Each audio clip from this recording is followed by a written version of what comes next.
Alright, as hard as it sounds, we're going to have to forget about the fact that we've just beaten Bayern Munich 1-0 in the Champions League. Never forget about it. But we're now back in the Premier League.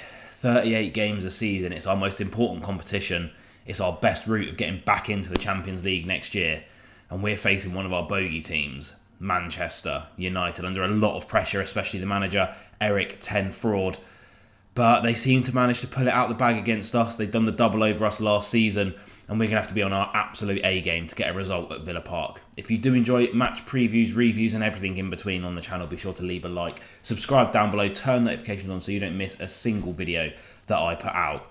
Let's talk Manchester United. I want to also comment down below because Severus really wants to know, what are your predictions for the United game? So first thing first, let's look at our opposition, Manchester United. Their last game being a comeback victory despite being 2-0 up against Porto in the Europa League. They sent out a team of Onana, Mazraoui, De Ligt, Martinez, Dalot, Casemiro, Eriksen, Rashford, Bruno Fernandes, Ahmad and Rasmus Højlund. Now obviously they have a lot of other players that they can use at their disposal as well. Joshua Zirkzee, a player that I've spoken about on this channel before, who I really think is a fantastic player.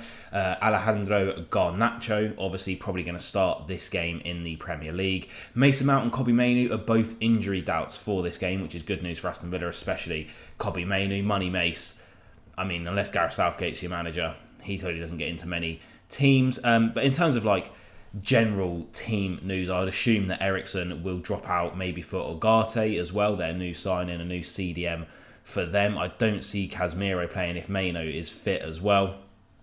And then you'd imagine that Ahmad would be the one that drops out of the front line for Alejandro Garnacho, and then Zirkzee maybe for Højlund. But I think the back four will look generally the same. Luke Shaw is still at his nearest Chinese buffet instead of playing football. And there's a lot of pressure on Erik Ten Hag. I mean, you know, they're not on the greatest run of form.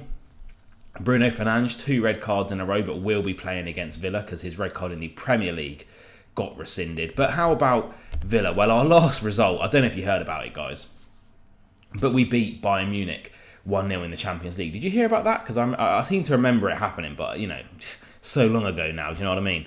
We sent out a team of Martinez, Digne, Pau, Carlos and Konsa making up the back 5 with some holding mids in there. Probably Belgium's finest, if I had to hazard a guess, of Tielemans and Onana. And then we had JJ Rogers, Jaden Philogene and Watkins making up our attacking unit. And obviously, we played a very defensive game. I don't assume that we'll be playing the same kind of defensive game. Bayern Munich had 70% possession against us. That isn't going to be happening when United come to Villa Park. And that is something that we're going to have to be working on. And that's something that I want to talk about right about now. So it is no secret that we've been struggling in the Premier League. I think despite our form, despite our record, despite our position in the Premier League table, we have been struggling. We've had to come from behind against lower opposition. We've been struggling in terms of our patterns of play, dominating possession like we did last season. And it's because I think consistency. Emery says it in every sort of post and pre-match press conference. They want to be consistent in the way that they play across the board. Now, against Bayern Munich, that's a different type of game. It was very similar to how we set up in that magical week last year when we beat Manchester City and Arsenal in the same week at Villa Park. It was very defensive. It was very compact 4-4-2. We weren't pressing high up the pitch. We weren't trying to dominate possession. It was a few passes around the back and then looking for that outlet to Ollie Watkins. Now, in terms of United, I don't believe that they're as brazen in their defence in regards to just leaving 1 or 2 centre-backs back. They do have men behind the ball. And like I say, last season they've done the double over us. Ten Hag got the better of Emery. And when we're trying to play that more expansive football, and perhaps we aren't as compact at the back in the Premier League, and it's been pointed out by even our own players in post-match press conferences, we've been struggling. And the United game worries me because with the likes of Alejandro Garnacho and Rashford on the wings, we will get punished. And that's what happened last season. We were so open at Old Trafford when we went 2-0 up in the first half, and in the second half we were just dominated. We were so open, we didn't have men behind the ball because we were trying to play in that more expansive possession dominant style of play, and it just didn't work. And I don't know if we've got any better this season. Now there are a few injury doubts for this game. I think it will come too early for the likes of Matty Cash and John McGinn. Onana, obviously a worry, and I think it's 50-50 for him, but JJ and Leon Bailey I think have been confirmed to be out for this game. But it opens up a path for a couple of players that really did impress me against Bayern in midweek.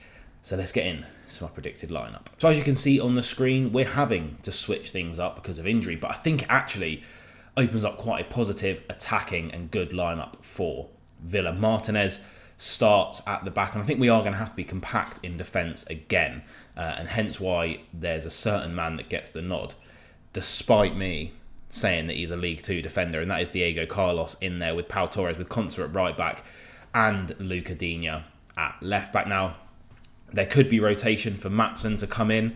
Luca Digne's been playing a hell of a lot of minutes this season, and maybe Maatsen gets the nod, but for me, he had a great performance in midweek, Luca Digne, when we beat Bayern Munich 1-0. Don't know if you guys heard about that, but I think he gets the nod and starts. Now, Morgan Rogers, for me, moves out to the left-hand side of midfield. Yes, he is so effective up front, but as you can see, there's a certain man that's going to take his spot, and with Jacob Ramsey injured and Leon Bailey injured, I think our right mid has to be young Jaden Philogene. An absolutely outstanding performance against Bayern Munich, a coming-of-age performance, and a performance that shows that if we need extra defensive solidity down the right-hand side, and also an outlet, because I feel like when we're playing Konsa on the right, unless Bailey's in there, at the moment we've been playing JJ on the right, McGinn on the left, yet Bailey offers it, but Jaden offers it as well, an attacking threat, because Konsa perhaps isn't the greatest attacking fullback of all time, defensively solid, but attackingly Jaden offers that extra sort of spark. And when you're dealing with the likes of Rashford and Garnacho, I think Jaden playing that kind of right wing back role where he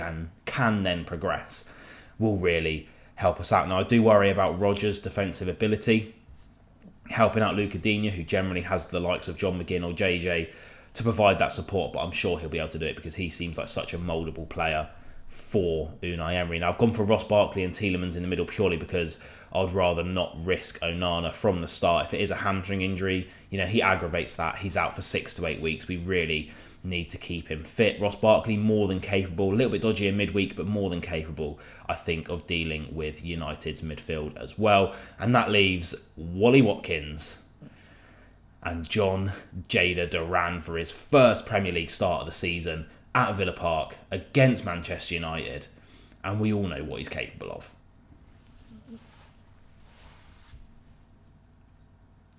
Now, in terms of bench options for this game, perhaps we could see Matty Cash get some minutes, maybe Carlos being withdrawn around 60 to 70 minutes and Konsa sliding in to that centre-back spot, or even Kostan Nedeljkovic getting a few minutes as well. If Onana is available for minutes, I think bringing him off the bench to solidify us if we do manage to get a lead in this game would be a very, very good thing to have, and he could come on again for sort of 30 minutes or so.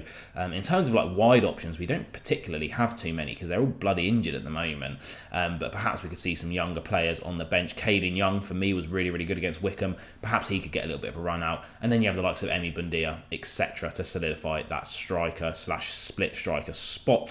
Again, if we need to retain possession, perhaps if Duran has had a good game, he stays on, perhaps Watkins stays on, but one of them could be withdrawn around 60, 70 minutes because Buendia offers more ball retention and probably a little bit more flair and creativity in terms of the ball at his feet than those two players do up front.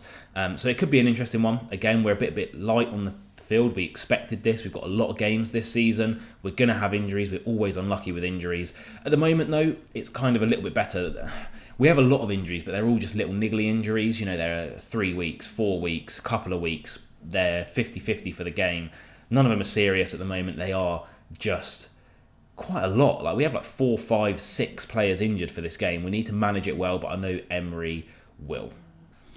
So what is my prediction for this game? We come into this game 5th in the Premier League table.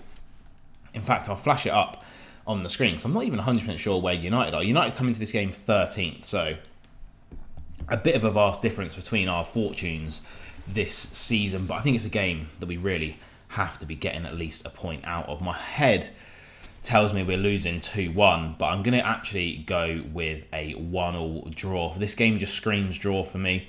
We really struggled against United. We've got multiple players out injured. Our boys really did run themselves into the ground with that defensive performance against Bayern Munich, so I just worry that they might be a little bit off the pace. But Emery has said it 1,000 times now. Consistency in the Premier League is all he wants for this team. And when we are trying to implement our style of play and if it clicks, we'll win 3-0 and Ten Hag will be sacked. But I am just slightly worried. What do you guys think? Leave your comments down below. Again, Severus just behind me there. He's saying leave your comments down below. He wants to know what you think is going to happen. And as always, I will see you guys very, very soon for more FC25 and Villa content. And in a couple of weeks, a new series coming to the channel.